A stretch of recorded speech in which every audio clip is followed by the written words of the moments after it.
మత్తయి సువార్త 5వ అధ్యాయం నుంచి 7వ అధ్యాయం వరకు గల భాగం సరిగ్గా చెప్పాలంటే అది ప్రార్థన మీద ప్రసంగమే. యేసుక్రీస్తు ప్రభువారు మొట్టమొదట కొండ మీద చేసిన ప్రసంగం ఇతర విషయాల కంటే ప్రార్థనని గూర్చి అధికంగా చెప్తా ఉంది. ఈ ప్రసంగ పాఠాన్ని ప్రాముఖ్యంగా ప్రభువు నేర్పిన ప్రార్థన ఉంది. మన జీవితంలో ప్రార్థన అవసరతను గూర్చి ప్రభువు కంటే అధికంగా ఎవరు చెప్పగలరు? ఈ విషయాల్ని మనము ఇప్పుడు ఈ 4 రోజుల్లో ధ్యానం చేస్తాం.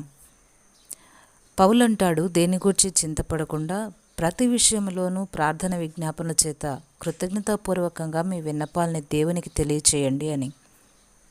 ఈరోజు మన జాతిపిత మహాత్మా గాంధీ జన్మదినం. బైబిల్ నందు కొండ మీద ప్రసంగం ఆయనకి ప్రీతిపాత్రమైన అంశం. చెన్నై పట్టణంలో గాంధీ జ్ఞాపకార్థ కట్టడంలో ఈ ప్రసంగం మందలి కొంత భాగం చెక్కబడింది.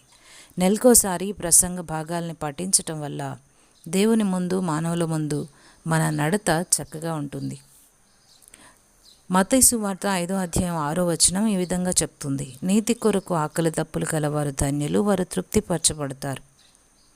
ప్రార్థన మనల్ని బహుగా శుద్ధీకరిస్తుంది. పాపం చేసేవాడు ప్రార్థించలేడు, మరియు ప్రార్థించేవాడు పాపం చేయలేడు. నీతి కొరకు ఆకలి దప్పులు మన శారీరక ఆకలి దప్పుల్ని అధిగమించగలగాలి. ప్రార్థించటాన్ని గురించి అపోస్తుడైన ఎం బౌండ్స్ అంటారు, ప్రార్థన పరిశుద్ధ జీవితము రెండు ఒకటే, ఒకటి లోపిస్తే రెండోది ఉండజాలదని. 8వ వచనం ఈ విధంగా చెప్తుంది, హృదయ శుద్ధి కలవారు ధన్యులు, వారు దేవుణ్ణి చూస్తారని. నిర్లక్ష్యంగా ప్రార్థించకూడదు. మనలో చెడు మార్గం ఏదైనా కలదేమో అని హృదయాన్ని, మనసును నిమ్మళించుకొని పరిశీలించుకోవాలను. మన ప్రార్థన, ఓ దేవా నన్ను పరిశోధించుము అను మాటలతో ఆరంభించాలి.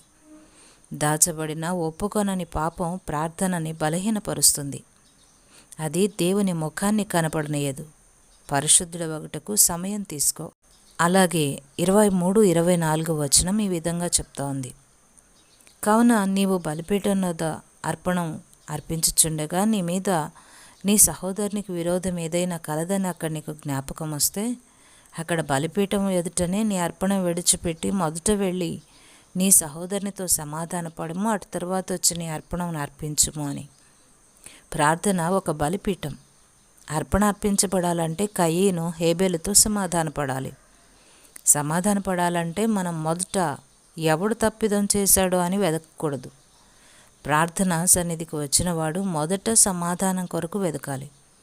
కల్మషం లేని మనసాక్షి అంటే దేవునితోనూ మానవులతోనూ సమాధానం కలిగి ఉండటమే. క్రిస్టియన్ అండ్ మిషనరీ అలయన్స్ సంస్థాపకుడైన ఏబి సింపస్ అనే మహాశయుడు ఈ ఆశయాల్ని కలిగి ఉన్నాడు. అదేంటంటే, ప్రార్థించే ఆత్మ నిశ్చయంగా ప్రేమించు ఆత్మయ్యుండు. ప్రియ స్నేహితులారా, ప్రార్థించుటకు ముందుగా ఈ విషయంలో జ్ఞాపకం చేసుకుందాం. ప్రభు మనకు సహాయం చేయనుగాక.